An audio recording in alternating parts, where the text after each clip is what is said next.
Welcome to the deep dive. Today we'll be looking at some excerpts that you've shared from Robert Greene's The Daily Laws. It's a really interesting compilation of a lot of different insights into power, mastery, and how to just kind of navigate the complexities of life. And I'm hoping we can kind of unearth some real wisdom from these meditations, highlighting actionable takeaways and intriguing connections to his other works. Well, I think what Greene does so well is that he's able to synthesize history, psychology, and personal anecdotes into sort of a blueprint for self-improvement. And I think that that's really what we want to be focusing on here. How can we extract strategies for personal growth, uncovering those aha moments that unlock potential? Right. And one of the things that he really emphasizes is this concept of a life's task, this unique purpose. It might not be instantly clear, but emerges through experimentation and exploration.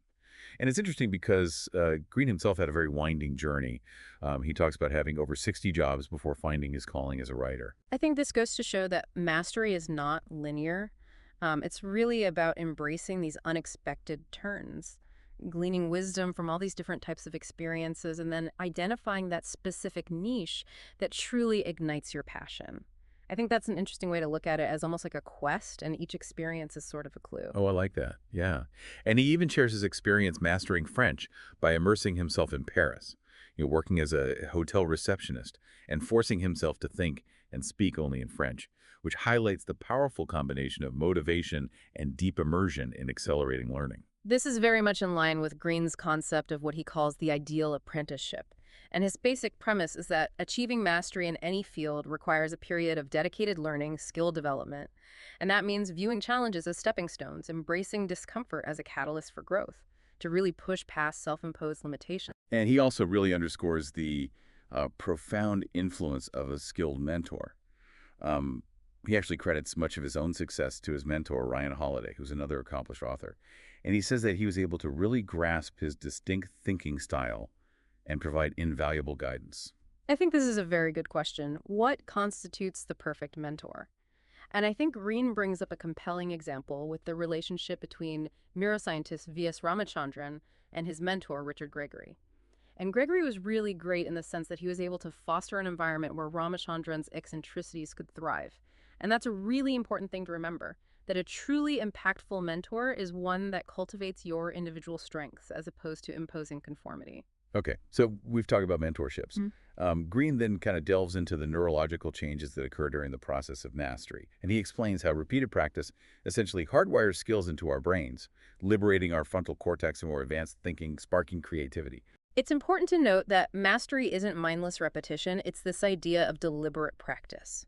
Practice with a clear objective, and as we refine our skills, our brains adapt and optimize, leading to those what we call peak experiences, where ideas flow effortlessly and we experience a profound connection to our work.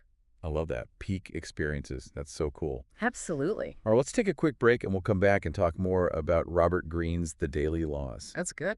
And Greene illustrates this beautifully with his own experience writing mastery. After months of intensive research and immersion, he describes ideas just pouring out of him, almost as if all that effort just kind of culminated in this creative outpouring. Mhm.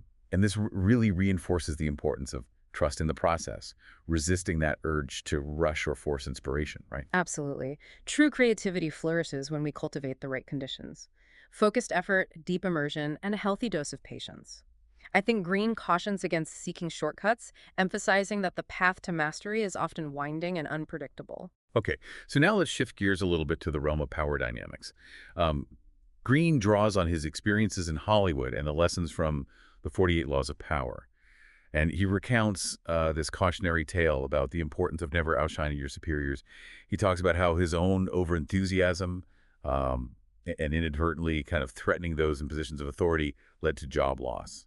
This really underscores, I think, a very crucial element to navigating power. It's not always about these overt displays of dominance. True power often resides in subtlety, this ability to exert influence without generating friction. Just think about Richelieu's rise in 17th century France. He didn't seize the throne directly. He strategically aligned himself with the true power broker, which was the king's mother, and leveraged her influence to ascend the ranks. So it's kind of like a strategic dance, almost like chess, where understanding your opponent's psychology is just as vital as making astute moves. And Greene astutely observes that appealing to individual self-interest can be far more effective than relying solely on logic or reason. Right, and this is where I think Greene's profound insights into human nature become especially relevant. He argues that most individuals are driven by this desire for positive self-perception, this need to be seen favorably, and by comprehending these underlying desires, we can significantly amplify our influence, our effectiveness in any social context. So fascinating.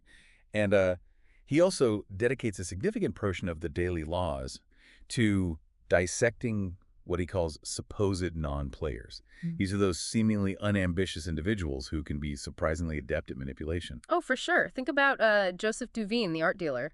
He was the mastermind behind the creation of the National Gallery of Art. And it seemed like a benevolent act, but it masked a shrewd power play. It allowed him to help his wealthy clients evade taxes, create space for new acquisitions, and maintain the high value of their art collections, all under this guise of philanthropy. Oh, wow. So it's kind of like a wolf in sheep's clothing scenario. And as they say, actions speak louder than words. Greene cautions us to be wary of inconsistencies between individuals' pronouncements and their deeds. Even minor details like chronic lateness can hint at deeper character flaws. Absolutely. And he also warns about the aggressive pleaser. These are the types of people who shower you with compliments and favors only to later reveal resentment and betrayal. Their initial charm is basically a weapon. It's designed to disarm you before they strike. So it's crucial to discern these hidden agendas. Okay, so you really have to read between the lines. You have to discern those subtle cues that unveil someone's true intentions. And Greene brilliantly uses a pool table analogy to illustrate this art of indirection and manipulation. He equates master strategists to skilled pool players who plan their shots meticulously, thinking in terms of angles, achieving their objectives indirectly. I see what you're saying. This mastery of indirection often entails controlling information, cultivating this aura of mystery. And Greene notes that people are inherently drawn to the unknown. So strategically withholding information can pique their curiosity and maintain engagement. That's interesting. It's like the age-old seduction technique of playing hard to get. By not revealing too much, you create an air of intrigue that draws others in. And Greene suggests this principle applies not just to romantic relationships, but any endeavor where we seek to influence, right? That's right. And speaking of seduction, Greene devotes a considerable portion of the daily laws to exploring this very art form of captivating hearts and minds. He likens the consummate seducer to a captivating film. It draws viewers in, keeping them on the edge of their seats, yearning for more. So it's about crafting an experience that is both compelling and emotionally engaging.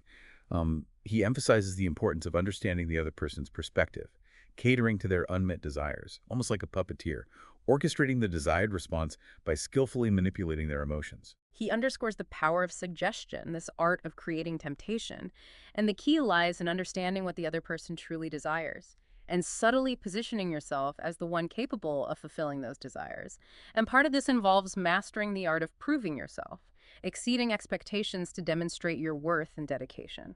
Right, like those grand gestures of sacrifice can be incredibly alluring. It's declaring, I'm willing to put myself on the line for you, which elicits a strong sense of obligation and reciprocity. And Greene suggests these tactics can be employed not just in romance, but in any situation where building trust and rapport is paramount. Absolutely. And this naturally segues into the interconnected art of persuasion, this ability to sway individuals to your viewpoint. And Greene cites his writing process as a prime example. He's constantly mindful of his reader, structuring arguments in a way that is both captivating and convincing. So it's as if he's inhabiting the reader's mind, anticipating their objections and addressing them preemptively. He stresses the importance of making the other person the star of the show, appealing to their vanity, their yearning for recognition. It's like proclaiming, you're brilliant, and I'm merely here to amplify your brilliance. Right. And he also expounds on the effectiveness of a light touch, employing humor and wit to disarm adversaries and foster receptivity. He cites Benjamin Disraeli, the 19th century British prime minister who masterfully utilized humor and sarcasm to deflect criticism and win over audiences. Like a Trojan horse. Yeah. Humor kind of smuggles in your persuasive message under the guise of amusement. And mastering this technique can be invaluable in navigating those challenging conversations and converting even the most skeptical listeners. He also stresses the importance of instilling a sense of security in others. He recognizes that most people grapple with insecurities and self-doubt. So by subtly affirming their positive self-image, you can lower their defenses and make them more amenable to your suggestions. Okay, so it's kind of like cultivating a safe space where individuals feel validated and understood. And when people feel good about themselves, they're much more inclined to be receptive to your ideas. So it's all about fostering that mutually beneficial dynamic. Now, Greene's exploration culminates in this concept of the grand strategist. This is the individual capable of transcending those day-to-day tactical maneuvers and perceiving the overarching landscape. And he distinguishes between strategists and tacticians. And he argues that true strategists anticipate challenges. They position themselves for enduring success. Right. It's like the difference between checkers and chess. A tactician might win a few battles, but a strategist aims to command the entire board. And Greene cites Alfred Hitchcock as an exemplary strategist. You know, Hitchcock was renowned for his meticulous control over his films, pre-planning every detail to ensure his vision was faithfully realized. He even had a dummy camera on set to appease interfering producers without compromising his artistic integrity. That's amazing. And this really exemplifies a fundamental tenet of strategic thinking: controlling the narrative, shaping perceptions.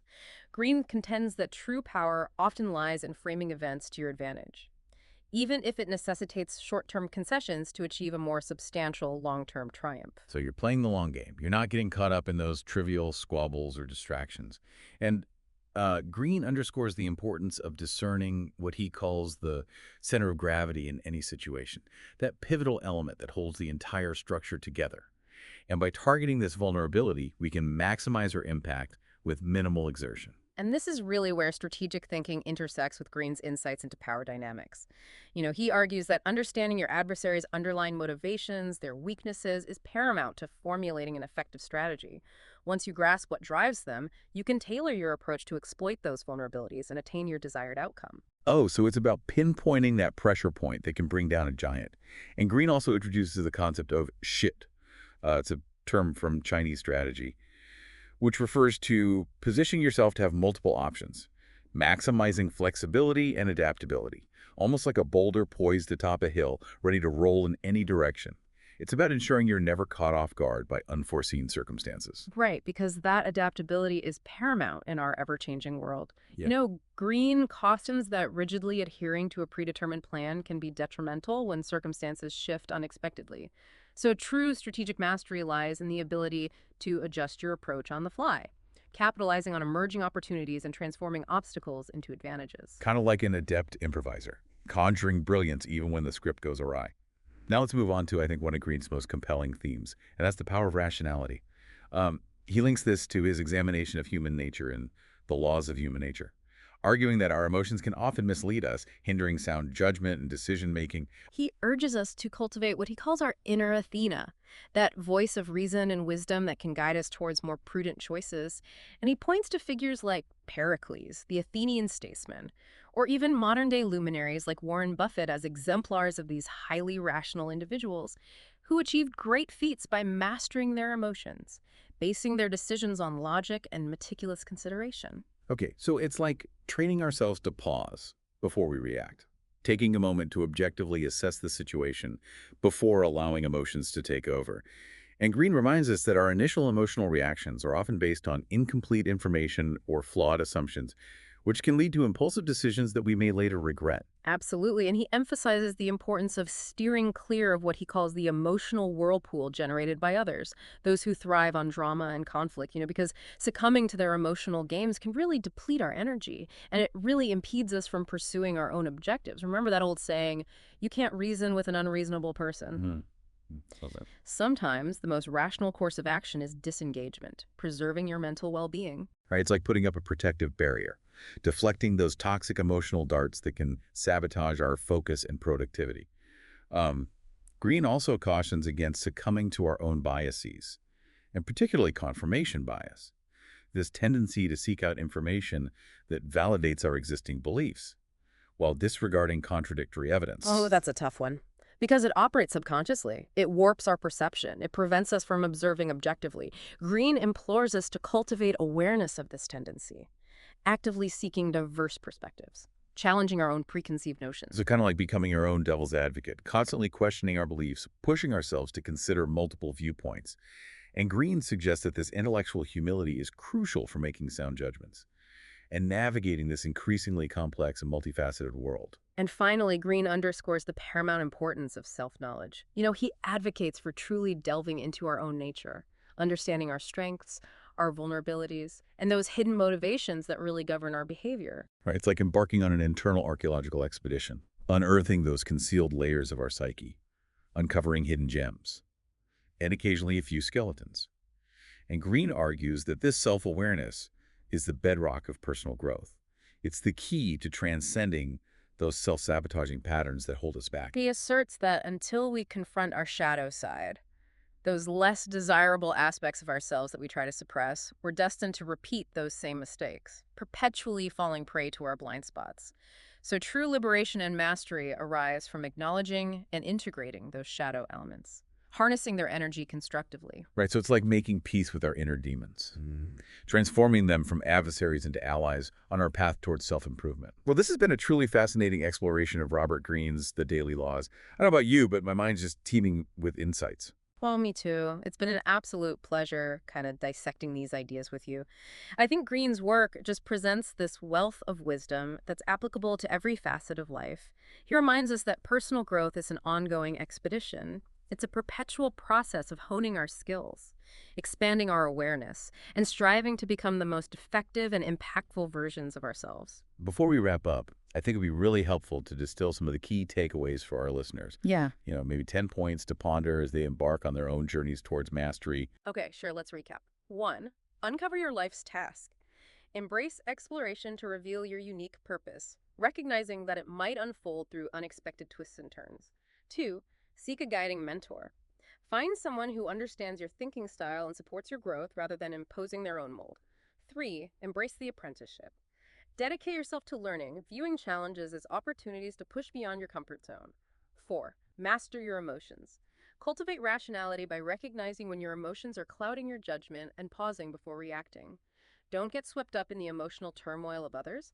5. Discern hidden agendas. Be wary of those supposed non-players and scrutinize actions over words. Stay vigilant for inconsistencies that might betray hidden motives. 6. Wield indirection. Learn to influence subtly, like a skilled pool player planning their shot strategically. Control information to maintain engagement and intrigue. 7. Cultivate allure. Captivate others by understanding their desires and positioning yourself as the one who can fulfill them. Demonstrate your worth through meaningful actions. 8. Become persuasive. Win people over by focusing on their needs and making them feel valued. Use humor effectively and create a sense of security in your interactions. 9. Embrace strategic thinking. Think beyond those immediate tactics and focus on your long-term goals. Identify the center of gravity in a situation to maximize your impact. And 10, prioritize self-knowledge. Delve into your own nature, understand your strengths, your weaknesses, your motivations. Confront your shadow side and integrate it into your conscious awareness. That's fantastic. Well, thank you for joining us on the deep dive. We sincerely hope that you found this exploration valuable. And as you continue on your own path of personal growth, we'll leave you with this thought. If power dynamics are an inherent aspect of life, how can we utilize these insights to foster more positive and fulfilling relationships with those around us? Until next time, happy exploring.